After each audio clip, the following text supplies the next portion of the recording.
Have you, Ruda? Mr. Ruda, you are before the court on a felony complaint that alleges 3 counts. The complaint alleges that on or about September 3rd, 2025, at the location of 5301 Colley Drive, Superior Township, Washtenaw County, State of Michigan, count one is that you did carry a weapon concealed. Do you understand the nature of that charge, sir? Yes, Your Honor. That's a felony, punishable by up to 5 years incarceration, a $2,500 fine plus court costs, and does require the mandatory forfeiture of any pistols, weapons, or device. You understand that, sir? Yes, Your Honor. The count two alleges that on that same date and at that same location, that you did or were in possession of a firearm and that you are a person prohibited from possessing a firearm. Do you understand the nature of that charge? Your Honor. That's a felony, punished by up to 5 years incarceration, $5,000 fine plus court costs, mandatory forfeiture of the weapon or device. You understand that? Your Honor. Count three is the charge that on that same date and at that same location, that you did possess ammunition and that you are a prohibited person from possessing ammunition. You understand that charge, sir? Your Honor. That's a felony, punishable by up to 5 years incarceration, a $5,000 fine plus court costs, and mandatory forfeiture of the weapon or device. Do you understand all of that? Thanks. First question I have for you, sir, is do you want to be represented by counsel? No. Pardon? Can you say it again? Ask me again. Do you want to be represented by an attorney? Yes, sir. This is public defender.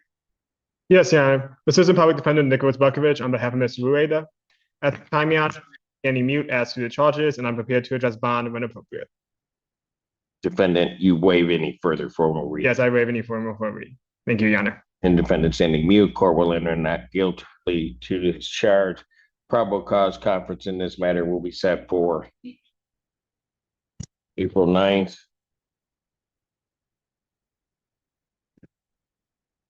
April 9th, 2026 at 9 a.m.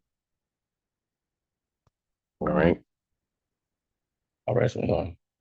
As to bond in this case, anything from the people? Yes, Judge, we'd asked to a no-go to the address that you had put on the record moments ago. We'd also ask for all standard bond conditions, including no assaultive behavior, stalking behavior, no firearms, ammo, components, or weapons, do not possess or use any devices for creating, manufacturing gun components, do not violate any criminal law, do not leave the state, no alcohol, marijuana, and drugs. And I don't know if he has any weapons currently, any firearms that need to be, that the court needs to know about, that need to be collected from this defendant, Judge. No, Your Honor. You don't have any weapons? No. Well, you know, I'll be, no, I went to, Mr. We already went over that, sir. So, Rokovich regarding bond. yes, Your Honor. At this time, I'll be requesting a person with conscience bond. Mr. Rueda has been in constant communication with my office. We do have good contact info. He does have gainful employment. However, he has taken a break from that due to a injury with his ribs. However, he was working at a barbershop, but unfortunately, due to the accident he was in, he must take a break from work. He is a father and a primary caretaker to 2 children who are 5 and 4. He also helps take care of his mother, who is 76 years of age. He does have another pending matter before Judge Sway, which he is on a tether, but has no violations. He's been in compliance the whole time while in front of Judge Sway, and he'll be starting to work again soon. At this time, I would be asking for a person with conscience bond. What's currently before Judge Slay? Okay.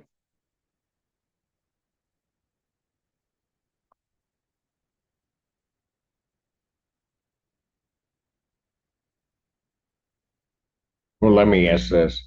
How long has he been before Judge Slay? You 1 second, and I apologize. I've been on tether for like 4 months. Yeah, he has been on tether for at least 4 months, is what he is indicating to me. Was there a case pending in September of 2025?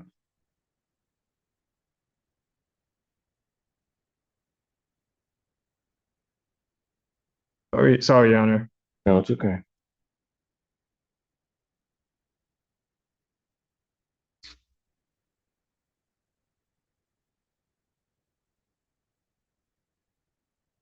From a note from my colleague in his final interview sheet, he thought he was arrested for both of these cases since December, spent some time in jail, and then this case was later authorized.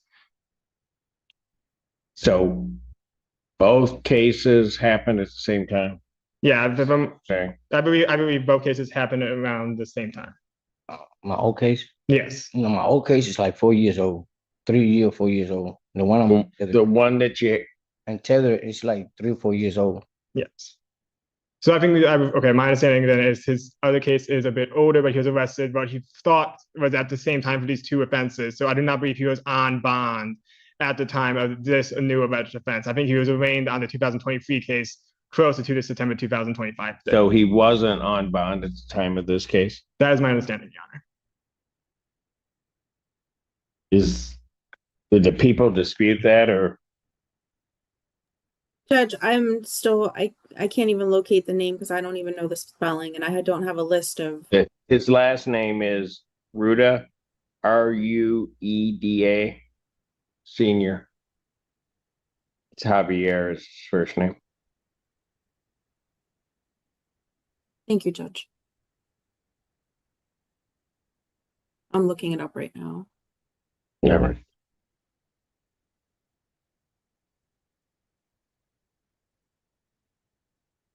And it's Rudea. Rueda.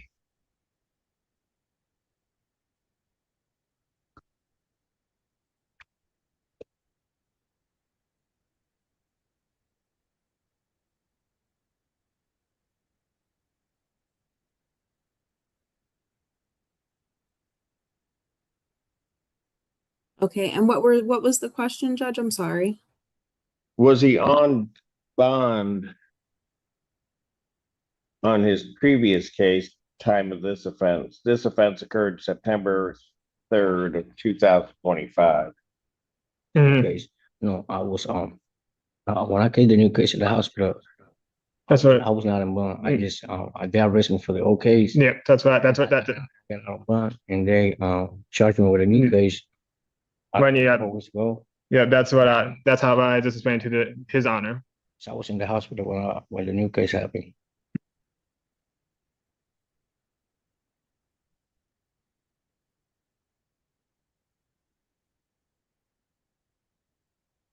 But,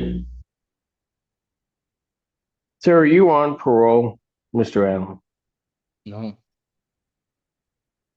No. Were you on parole? No. I was a long time ago. I'm not. I ain't been on parole, probation, and then.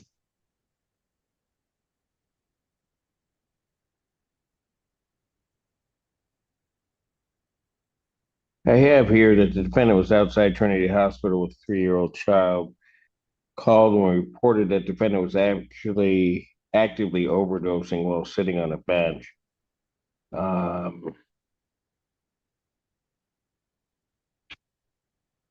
The police, upon searching him after attending to him, found his parole ID card as well as 7.75 grams of suspected cocaine, as well as 20 rounds of ammunition.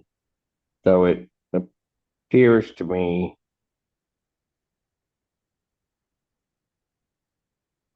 that not only was he in possession of firearm or weapon or ammunition at the time, but he was under the influence.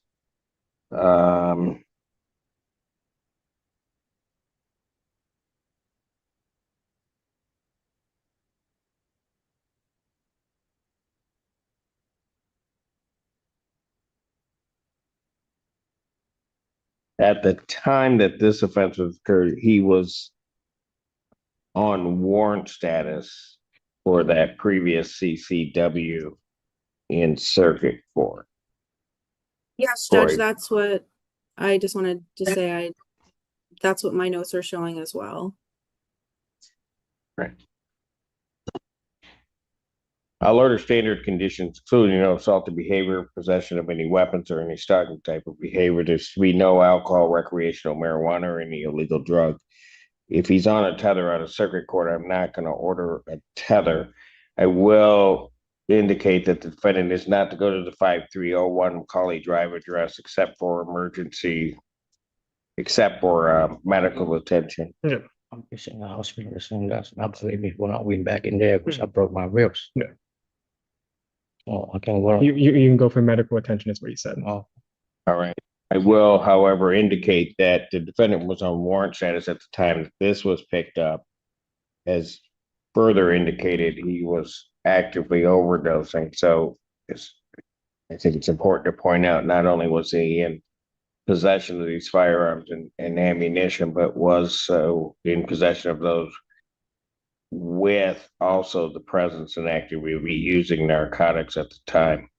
So therefore, the defendant's bond, I'm not going to grant a personal recognizance bond. I'm going to set the defendant's bond at a $5,000 cash or surety bond. So he'll need to post that prior to leaving. Go with my bailiff. So 5,000, see? 5,000 cash or pardon? No. Yes. Hello, what's your name? Hello, Diamond Buyers. All right, ma'am, you are here before the court on an arraignment on two felonies. Yes, two felony complaints. First one, that being 26 FB 1025. That complaint alleges that on or about December 17, 2025, at the location of 3020 Washington Avenue, that you did knowingly retain, possess, or secrete a financial transaction device without the consent of the owner. Do you understand the nature of that charge, ma'am? Yes. That's a felony punishable by up to 4 years incarceration, a $5,000 fine plus court costs. You understand that? Yes. Is that a yes? Yes, I'm sorry. The other case, that being 126F 0190, alleges that on or about August 10th, 2025, at the location of 2723 Oak Valley Drive, Pittsfield Township, that on that date you did knowingly retain without the consent of the owner of a financial transaction device. Do you understand the nature of that charge? Yes. That's also a felony punishable by up to 4 years incarceration and or a $5,000 fine plus court cost. Do you understand that? First question I have for you on both of these matters, do you wish to be represented by the public defender? These are public defender cases. Go ahead, Mr. Buckley. Yes, Your Honor. Assistant Public Defender Nick Buckovich on behalf of Ms. Byers in both matters. As it relates to a formal reading, we will waive any further formal reading in both matters. We'll be standing mute, and I'm prepared to address bond when appropriate. Defendant able to waive formal reading, standing mute. Court will enter a not guilty plea. I will set probable cause conferences in these matters for April 2nd, 2026, 9 a.m. Any issue regarding bond from the people? Judge, I would just ask for a no-go to the 3020 Washtenaw Avenue address on the first case, and then the 2723 Oak Rally address on the second case. And then we would ask for all standard bond conditions, including no assaultive and stalking behavior, no firearms, ammo, or components, do not violate any criminal law, do not leave the state, no alcohol, marijuana, and drugs. Thank you, Judge. Mr. Bekovich. Yes, Your Honor. At this time, I'll be requesting a personal conscience bond in both matters. Ms. Byers is currently a nursing student. She also does work full-time as a caregiver. She is local to the area, so she's not a flight risk. When she was made aware of these warrants by Mr. Drukas, who's representing her in another matter that'll be before Your Honor tomorrow, she came very quickly to take care of these matters. There's even a misdemeanor warrant that she's already paid the bond on, showing that she takes these matters very seriously and she's trying to resolve all her outstanding matters. So at this time, Your Honor, I would request a personal conscience bond in both matters. I believe there be no issues of no context and no go-tos in any matter. He wasn't on bond at the time of these offenses, for sure. See.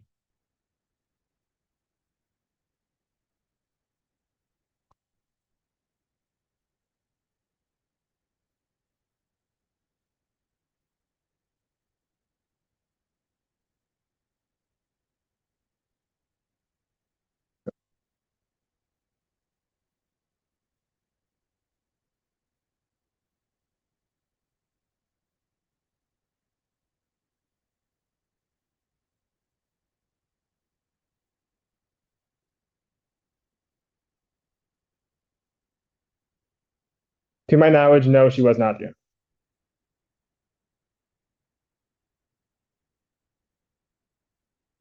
You said she had something else before From on the warrant status when these occurred? I mean, because you said she has other cases. Yeah, I had a misdemeanor warrant for retail fraud that I paid the $1,000 today for when I walked in, and then Edward said, When did that warrant, you see it?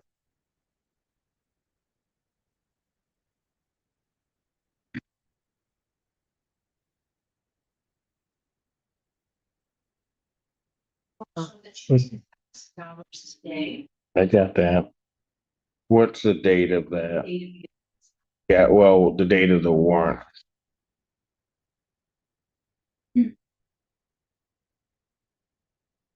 December 17th, 2021.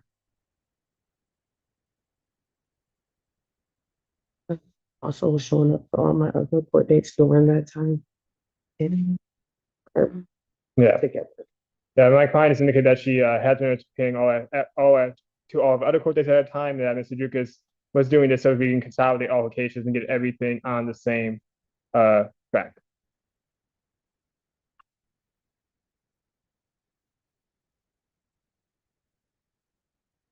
Anything else from the people? No.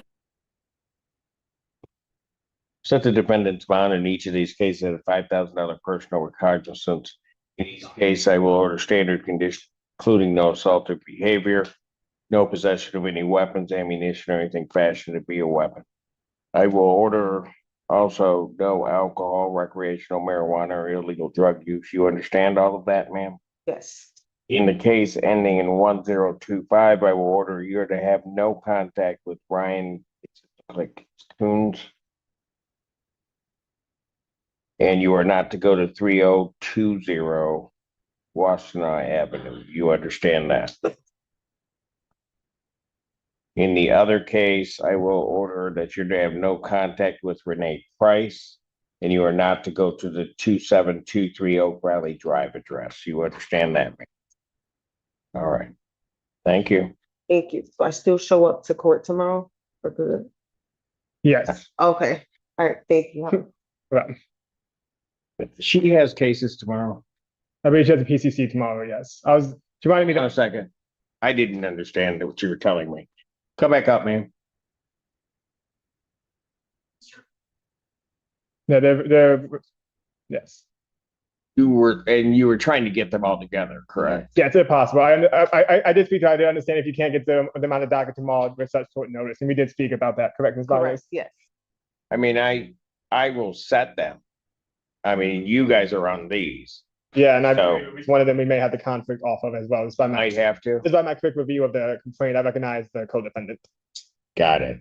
I think it's the same Um, by Mr. Dukas is on all your other matters. Yes, How many are set for her tomorrow? 3 year on all insurance. Okay, I'll tell you what, let me reset these tomorrow. Let's try to get everything together. yes, please. So I'll set these for tomorrow, so she'll have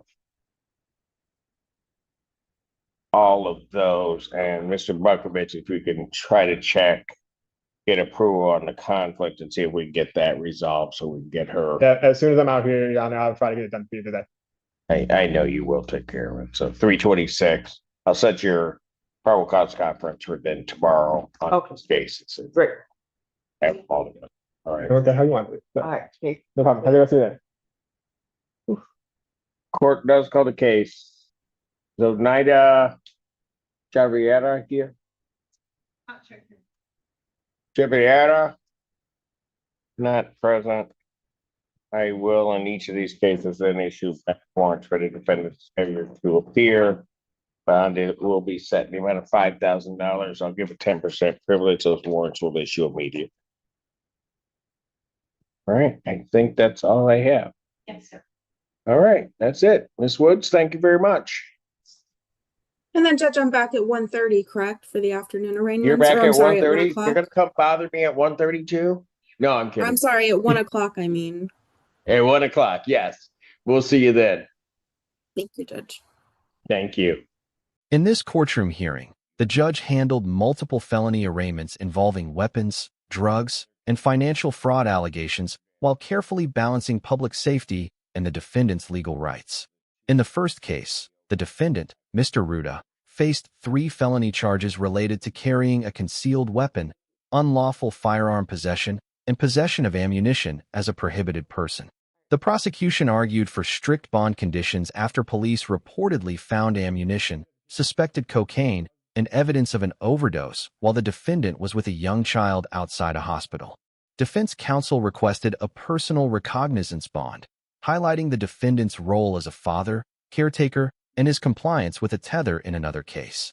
However, the judge emphasized the seriousness of the allegations, especially the combination of narcotics and weapons possession, and ultimately imposed a $5,000 cash surety bond with strict no weapons, no drugs, and no contact conditions. In the second matter, Ms. Byers faced felony charges involving possession of stolen financial transaction devices. Her attorney argued for leniency, pointing out that she was a nursing student, employed as a caregiver, and voluntarily appeared in court to resolve outstanding warrants. Unlike the first defendant, the judge granted her a $5,000 personal recognizance bond in each case, allowing release without immediate payment, while still imposing standard restrictions and no contact orders. The hearing demonstrated how judges consider criminal history, public safety risks, compliance with prior court orders, and personal circumstances when determining bond conditions and pretrial release decisions.